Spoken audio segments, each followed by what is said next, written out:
Hi friends, welcome back to our channel Jobs for You. మీ ముందుకి ఇంకొక notification తీసుకురావడం జరిగిందండి. సో ఈ నోటిఫికేషన్ ఇండియన్ పోర్ట్స్ అసోసియేషన్ నుంచి పర్మనెంట్ ఉద్యోగాలండి. సో ఈ మీరు థంబ్నెయిల్ చూస్తున్నారు. థంబ్నెయిల్లో చూస్తే మనకి విశాఖపట్నం పోర్ట్లోని ఉద్యోగ ఖాళీలు అనేది ఉండడం జరిగింది. అండ్ జాబ్ లొకేషన్ కూడా విశాఖపట్నం, అంటే ఆ నోటిఫికేషన్లో మనకి జాబ్ లొకేషన్ అనేది విశాఖపట్నం కూడా ఉంది. సో ఇది పర్మనెంట్ ఉద్యోగాలండి, మనకి పర్మనెంట్ గవర్నమెంట్ ఉద్యోగాలు. దీంట్లో ఎటువంటిది కాంట్రాక్చువల్ ఏమీ పీరియడ్ అలాంటివి ఏమీ లేవు. ఇది పర్మనెంట్ ఉద్యోగాలు. సో అర్హత కూడా వచ్చేసి ఎనీ డిగ్రీ అండి. శాలరీ కూడా స్టార్టింగ్ 60,000 నుంచి ఉంటుంది. సో ఇటువంటి ఇది చాలా మంచి నోటిఫికేషన్. ఎవరైతే ప్రభుత్వ ఉద్యోగాలు చేయాలనుకుంటున్నారో ఇది చాలా వాళ్ళకి ఇంపార్టెంట్ నోటిఫికేషన్. సో ఎవరైతే ప్రీవియస్గా జాబ్లకు ప్రిపేర్ అవుతున్నారో దీనికి కూడా జస్ట్ వీళ్ళు రాస్తే చాలు, మనకి ఇంకా తర్వాత చూసుకోవచ్చు. ఎందుకంటే దీంట్లో కూడా లెవెల్స్ ఆఫ్ ఎగ్జామినేషన్స్ కూడా చాలా తక్కువ ఉంటాయి. అండ్ ఇది కూడా పే స్కేల్ కూడా బాగానే ఉంటుంది. సో నేను మీకు డీటెయిల్ నోటిఫికేషన్ అనేది ఎక్స్ప్లెయిన్ చేస్తాను. దానికన్నా ముందు నా వీడియోస్ ఎవరికైతే మీ రిలేటివ్స్ కానీ ఫ్రెండ్స్కి కానీ ఎవరికైనా ఫ్యామిలీ మెంబర్స్ కానీ ఎవరైతే జాబ్ కోసం గవర్నమెంట్ జాబ్స్ కోసం చూస్తున్నారో సో వాళ్ళకి షేర్ చేయండి. అండ్ ఇట్లాంటి జాబ్ కంటెంట్ అనేది మీ ముందుకు నేను డైలీ తీసుకురావడం జరుగుతుంది. అంటే నేనంతా మ్యాక్సిమం వెరిఫికేషన్ చేసి so how it will be the job అని అన్నీ చూసి మేము మీ ముందుకు తీసుకురావడం జరుగుతుంది గైస్. అండ్ నా వీడియోస్ని లైక్ చేయండి, షేర్ చేయండి, సబ్స్క్రైబ్ చేయండి. So that it will be encourage to me. And మన నోటిఫికేషన్లోకి వెళ్ళిపోదాం. అండ్ నోటిఫికేషన్ చూసుకుంటే సో నోటిఫికేషన్ అనేది మీరు చూస్తున్నారు ఇక్కడ ఇండియన్ పోర్ట్స్ అసోసియేషన్ నుంచి వచ్చిందండి. సో ఇది గవర్నమెంట్ సంస్థే. సో పోర్ట్స్ అన్ని మేనేజ్ చేసేది ఇండియన్ పోర్ట్స్ అసోసియేషన్. సో వీళ్ళు ఏంటంటే ఈ రిక్రూట్మెంట్ ద్వారా వీళ్ళు ఎగ్జిక్యూటివ్ లెవెల్ పోస్టులు అనేది విడుదల చేయడం జరిగిందండి అన్ని మేజర్ పోర్ట్స్ ఆఫ్ ఇండియాలో. సో ఎగ్జిక్యూటివ్ లెవెల్ అంటే మనం సింపుల్గా ఏంటంటే సూపర్వైజర్ పోస్టులు అనేది అనుకోవచ్చు. సో ఇది సూపర్వైజర్ పోస్ట్ లెక్క అండి. సో ఎగ్జిక్యూటివ్ లెవెల్ అంటే సో వీళ్ళు ఏంటంటే ఎగ్జిక్యూటివ్ లెవెల్ వేకెన్సీస్ని ఎక్కడంటే అడ్మినిస్ట్రేషన్ లెవెల్లో and traffic discipline. So traffic discipline ఈ 2 లెవెల్స్లో వేకెన్సీస్ని వదిలి వాళ్ళు దీని ద్వారా ఈ నోటిఫికేషన్ ద్వారా వాళ్ళు రిక్రూట్ చేసుకుందాం జరుగుతుంది. సో ఇది కూడా ఇక్కడ మీరు అబ్జర్వ్ చేస్తే డైరెక్ట్ రిక్రూట్మెంట్ అన్నారు. డైరెక్ట్ రిక్రూట్మెంట్ పర్మనెంట్ ఉద్యోగాలండి. సో ఇక్కడ మనం చూసుకుంటే ఈ నోటిఫికేషన్ వీళ్ళు క్లారిటీగా మన ఏదైతే మేజర్ పోర్టో దానికి ఏమైతే డెసిగ్నేషన్స్ వస్తాయో and number of post and reservation positions ఇచ్చారండి. సో మీరు అందరూ అనుకోవచ్చు ఇదేంటి 1-2 పొజిషన్లు ఉన్నాయి కదా, దీనికి పెద్ద నోటిఫికేషన్ ఇచ్చారనేసి, ఇదైతే ఒక బంపర్ నోటిఫికేషన్ ఇలాంటి ఎందుకంటున్నారండి. ఇది ఒకటే అండి. బట్ ఇదేంటి అంటే ఇట్లాంటివి ఏంటి, ఇప్పుడు మనం ఎలా ఆలోచిస్తామంటే ఒకటే పోస్ట్ ఉంది, చాలా కాంపిటీషన్ ఉంటుంది, సో మనం అప్లై చేసుకోవడం ఎందుకు, ఎగ్జామినేషన్ ఫీజు కూడా వేస్ట్ అనుకుంటారు. సో అట్లా అనుకుని చాలా మంది వరకు డ్రాప్ అయిపోతారు. సో మనం ఇట్లాంటి ఆపర్చునిటీస్ని గ్రాబ్ చేసుకోవాలి. సో అప్పుడే మనకి ఏంటంటే ఏదైనా జాబ్ వచ్చే ఛాన్సెస్ ఉంటాయి. జస్ట్ ఒక రాయేద్దామండి, వస్తే జాబు, లేకపోతే వేరే ట్రై చేద్దాం.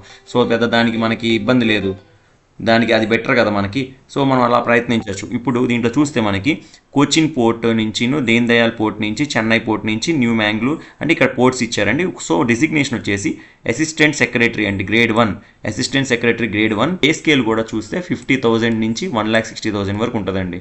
ఓకే. అండ్ ఇక్కడ నెంబర్ ఆఫ్ పోస్ట్ అనేది అకార్డింగ్ టు ద రిజర్వేషన్ ఇచ్చారు. సో అన్రిజర్వ్డ్ ఒకటే ఉంది కదా అనుకోవచ్చు. ఎస్సీ ఎస్టీ వాళ్ళు ఓబీసీలు ఎవరైనా అన్రిజర్వ్డ్ అంటే అది ఓపెన్ కేటగిరీ ఎవరైనా అప్లై చేసుకోవచ్చు.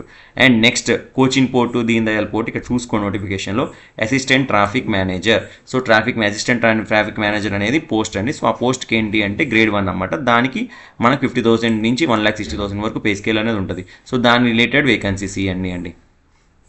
అండ్ కమింగ్ మనకు విశాఖపట్నం, నేను చెప్పాను జాబ్ లొకేషన్ థంబ్నెయిల్లో మెన్షన్ చేశాను, జాబ్ లొకేషన్ స్పెసిఫిక్గా మెన్షన్ చేశాను. సో మనకి విశాఖపట్నం పోర్ట్లో కూడా మనకు వీళ్ళు ఏం చేశారంటే అసిస్టెంట్ ట్రాఫిక్ మేనేజర్ అనే పోస్ట్ అనేది విడుదల చేయడం జరిగింది. అది కూడా ఒక పోస్ట్. సో మనం వైజాగ్లోనే అప్లై చేసుకోవాలా అనేది ఏమీ లేదండి, మనం ఏ పోర్ట్కైనా అప్లై చేసుకుందాం. సో మనం డిప్యూటేషన్ అంటే లేకపోతే రేపు సర్వీస్ అయిపోయిందో మనం ట్రాన్స్ఫర్ పెట్టుకుని మన దగ్గర రావచ్చు, ఎటువంటి ఇబ్బంది లేదు. అండ్ చెన్నై పోర్ట్లో ఏంటంటే అసిస్టెంట్ పర్సనల్ ఆఫీసర్ గ్రేడ్ 1 అంటే గ్రేడ్ 1 క్లాస్ 1 కింద ఇది ఒక పోస్ట్ చెన్నై పోర్ట్లో కూడా విడుదల చేయడం జరిగింది. అన్నిటికీ అప్లై చేసుకోండి, ఇబ్బంది ఏమీ లేదు. అండ్ ఇక్కడ ఏంటి అంటే వీళ్ళు మనకి online registration and fee start date వచ్చేసి January 10th నుంచి స్టార్ట్ అయిందండి. అండ్ ఆన్లైన్ రిజిస్ట్రేషన్ పేమెంట్ మనకి ఎప్పుడు క్లోజింగ్ అయిపోద్ది అంటే 31st Januaryకి క్లోజ్ అయిపోతుంది. Okay guys. అండ్ ఈ డేట్స్ అనేది చూసుకోండి, తొందరగా అప్లై చేసుకోండి ఎవరైతే అప్లై చేసుకోవాలనుకున్నారో. And next coming to the designation చెప్పాను నేను, assistant traffic manager. So assistant traffic మేనేజర్కైనా అసిస్టెంట్ సెక్రటరీ గ్రేడ్ 1 కైనా కూడా వీళ్ళు మ్యాండేటరీ అంటే ఇక్కడ చూసారు మీరు మ్యాండేటరీగా ఏంటి కావాలి, డిగ్రీ కావాలి. డిగ్రీ మనం చేసి ఉండాలి. మరి మనం చేస్తున్నాము ఫైనల్ ఉన్నామని కూడా వీళ్ళు ఒప్పుకోరు, మ్యాండేటరీగా కావాలని చెప్తున్నారు. అండ్ ఇక్కడ డిజైరబుల్ అంటే లేకపోయినా పర్లేదు, ఉంటే వీళ్ళు ప్రిఫరెన్స్ ఇస్తారంట. ఎక్స్పీరియన్స్ ఉన్న వాళ్ళకైతే ప్రిఫరెన్స్ ఇస్తారు. సో ఇది వాళ్ళు చెప్పడం జరిగింది. సో ఎక్స్పీరియన్స్ ఉంటే ప్రిఫరెన్స్ ఇస్తారు, నో లైక్ మనకు ప్రాబ్లం ఏం లేదు. సో ఎక్స్పీరియన్స్ లేకపోయినా మనం అప్లై చేసుకోవచ్చు. ఈ మేజర్ అన్నిటికీ అన్ని పొజిషన్కి వాళ్ళు మినిమం డిగ్రీ అడుగుతున్నారండి, మినిమం డిగ్రీ పాస్ అయి ఉండాలి. సో లేకపోతే మనకు కుదరదు. అండ్ ఇంకొకసారి ఏజ్కి వచ్చేసరికి అసిస్టెంట్ ట్రాఫిక్ అయినా, అసిస్టెంట్ సెక్రటరీకైనా, మన అసిస్టెంట్ పర్సనల్కైనా కూడా మ్యాక్సిమం 30 years, మ్యాక్సిమం 30 years అండి. ఇది వచ్చేసి మనకి లైక్ ఎస్సీ ఎస్టీ వాళ్ళకి, ఓబీసీ వాళ్ళకి రిజర్వేషన్స్ అనేది ఉండటం జరుగుతుంది కాబట్టి, సో వాళ్ళకి మీరు ఇక్కడ చూసుకుంటే లైక్ ఎస్సీ ఎస్టీ వాళ్ళకి +5 years అంటే 35 వరకు అప్లై చేసుకోవచ్చు. అండ్ ఓబీసీ క్యాండిడేట్స్ 33 దాకా అప్లై చేసుకోవచ్చు. అండ్ పర్సనల్ విత్ అండ్ ఎవరైతే పీడబ్ల్యూసీ క్యాండిడేట్స్ ఉంటారో వాళ్ళు ఎస్సీ ఎస్టీ వాళ్ళు అయితే 45 years దాకా అప్లై చేసుకోవచ్చు. అండ్ 43 years దాకా ఏమో ఓబీసీ క్యాండిడేట్స్ అప్లై చేసుకోవచ్చు. సో ఇట్స్ డిపెండ్స్ అపాన్, చూసుకోండి age relaxation. And next coming to that national అంటే మేజర్ అసలు ఇంపార్టెంట్ ఏంటి అంటే మనం సిటిజన్స్ ఆఫ్ ఇండియా అయి ఉండాలి. So coming to that minimum డిగ్రీయే పాస్ అయి ఉండాలి. అండ్ ఈ స్ట్రక్చర్ ఆఫ్ ఆన్లైన్ ఎగ్జామ్ నేను చెప్పాను మీకు, ఇది ఓన్లీ గవర్నమెంట్ ఉద్యోగాలండి. ఓన్లీ Tier 1 అంటే ఓన్లీ ఒక ఎగ్జామ్ ఒక్కటే ఉంటుంది. ఒక ఎగ్జామ్తోనే మన ఏంటి అంటే షార్ట్ లిస్ట్ చేస్తారు, ఇంటర్వ్యూ కండక్ట్ చేస్తారు. ఎవరైతే ఇంటర్వ్యూలో బెటర్ పర్ఫార్మెన్స్ ఇస్తారో సో వాళ్ళు గవర్నమెంట్ జాబ్ కొట్టేసినట్టు. సో ఇట్లాంటి చిన్న నోటిఫికేషన్స్ కానీ మనం బెటర్ లైక్ మనకి బెటర్ ఆపర్చునిటీ అని ఇట్లాంటివి. అండ్ ఇక్కడ చూసుకుంటే అందరూ క్యాజువల్గా ప్రిపేర్ అవుతూ ఉంటారు, ఎవరైతే హార్డ్గా ప్రిపేర్ అవుతున్నారో ఇట్లాంటివన్నీ వాళ్ళు చిన్నవి. సో దీనికి కూడా రాయండి, సో వస్తుంది మనకి.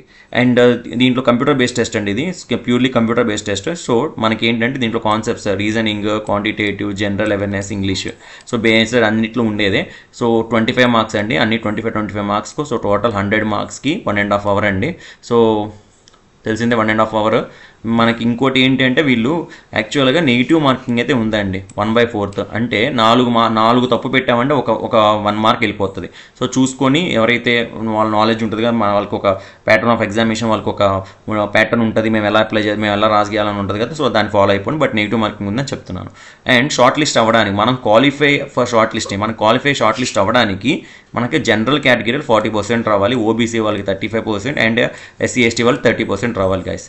అండ్ క్యాండిడేట్స్ లైక్ ఎవరైతే ఈ సెలక్షన్ ప్రొసీజర్ ఎలా ఉంటుందంటే మనకి కంప్యూటర్ బేస్డ్ టెస్ట్లో మనకి ఓవరాల్ పర్ఫార్మెన్స్ చూసి సో దాని ద్వారా ఇంటర్వ్యూ కండక్ట్ చేస్తారు. సో అది వీళ్ళు ఇక్కడ చెప్తున్నారు. అండ్ అప్లికేషన్ ప్రాసెస్ ఫీ వచ్చేసి అన్రిజర్వ్ క్యాండిడేట్స్కి 400 GST ఉంటుంది guys. And OBC and EWS క్యాండిడేట్స్కి 300 rupees ఉంటుంది. అండ్ ఎస్సీ ఎస్టీ క్యాండిడేట్స్కి అండ్ ఉమెన్ క్యాండిడేట్స్కి అయితే 200 rupees. Ex service men and పీడబ్ల్యూబీడీ అయితే నో ఫీజు. సో ఇది ఆన్లైన్ ఎగ్జామినేషన్ అనేది మనకి స్టేట్ క్యాపిటల్స్, మేజర్ పోర్ట్ సిటీస్లో వీళ్ళు పెడతారు. అంటే మనకు వైజాగ్ ఉండదు కాబట్టి వైజాగ్లో కూడా ఉండొచ్చు ఎగ్జామ్. ఏంటి అడ్మిట్ కార్డ్స్ ఇవన్నీ వీళ్ళు ఏంటి అంటున్నారంటే వెన్యూ అండ్ డేట్ ఇస్తారంటున్నారు. అండ్ ఆన్లైన్ ఎగ్జామినేషన్ ఎప్పుడైనా వీళ్ళు ఎప్పుడు ఇంటిమేట్ చేస్తారంటే 21 days బిఫోర్ మనకి మెయిల్ కానీ మెసేజ్ కానీ వస్తుంది. అందుకనే మనం ఏమైతే మెయిల్ అయితే ఇచ్చామో అండ్ మొబైల్ నెంబర్ ఏమైతే ఇచ్చామో అది మనకి యూజేజ్లో ఉన్నదాన్ని ఇవ్వండి. ఇంకోటి వీళ్ళు ఏమంటున్నారంటే ఇంకా మనం ఎగ్జామినేషన్కి వెళ్ళేటప్పుడు క్యాండిడేట్స్ మస్ట్ అండ్ షుడ్గా కాల్ లెటర్ని డౌన్లోడ్ చేసుకోవాలి, కాల్ లెటర్ అడ్మిట్ లెటర్ని డౌన్లోడ్ చేసుకోవాలి. అండ్ దాంతోపాటు మనకి ఒరిజినల్ ఐడెంటిటీ ప్రూఫ్ అనేది మనం ఒరిజినల్ ఐడెంటిటీ ప్రూఫ్ ఒకటి తీసుకెళ్ళాలి, దాని ఒక జిరాక్స్ కూడా తీసుకెళ్ళాలి. సో వీళ్ళు చెప్పడం అది. అండ్ ఐడెంటిటీ ప్రూఫ్ అంటే ఏం కావాలని మీ అందరికి డౌట్ వస్తుంది. సో అందుకనే ఐడెంటిటీ ప్రూఫ్ అంటే ఆధార్ కార్డ్ అయినా, పాన్ కార్డ్ అయినా, ఓటర్ కార్డ్ అయినా, పాస్పోర్ట్ అయినా అండ్ డ్రైవింగ్ లైసెన్స్ అయినా తీసుకెళ్ళచ్చు. ఓకే, ఇవన్నీ వాళ్ళు ఇవ్వడం జరిగింది ఇక్కడ. అండ్ ఇంకోటి list of documentation like time of అంటే మనం ఎప్పుడైతే ఇంటర్వ్యూ క్రాక్ చేసేస్తాం, ఇంటర్వ్యూ క్రాక్ చేసేసిన తర్వాత ఇంటర్వ్యూకి ప్రొసీజర్కి వెళ్ళేటప్పుడు ఇవన్నీ ఉంటాయి, అప్పుడు నోటిఫికేషన్లో చూసుకొని చదువుకోండి. అండ్ ఈ నోటిఫికేషన్ నేను డిస్క్రిప్షన్లో పెడతాను. సో డిస్క్రిప్షన్లో డౌన్లోడ్ చేసుకొని మీరు అప్లై లింక్ కూడా పెడతాను, అక్కడి నుంచి అప్లై చేసుకోండి. ఇంకా మీకు ఎవరికైనా అప్లై చేసుకోవడం తెలియలేదు, ఇన్ కేసు ఏమైనా డౌట్స్ ఉంటాయంటే నన్ను కామెంట్ సెక్షన్లో కామెంట్ చేయండి, నేను మీకు హెల్ప్ చేస్తాను. అండ్ ఇటువంటి వీడియోస్ మీకు ఇంకా తీసుకురావాలి అనుకునేలాగైతే నా ఛానల్ని సబ్స్క్రైబ్ చేసుకోండి. సో దట్ మీరు contract as well as permanent jobs ఇటువంటి నోటిఫికేషన్స్ అన్ని మీ ముందుకు నేను తీసుకురావడం జరుగుతుంది.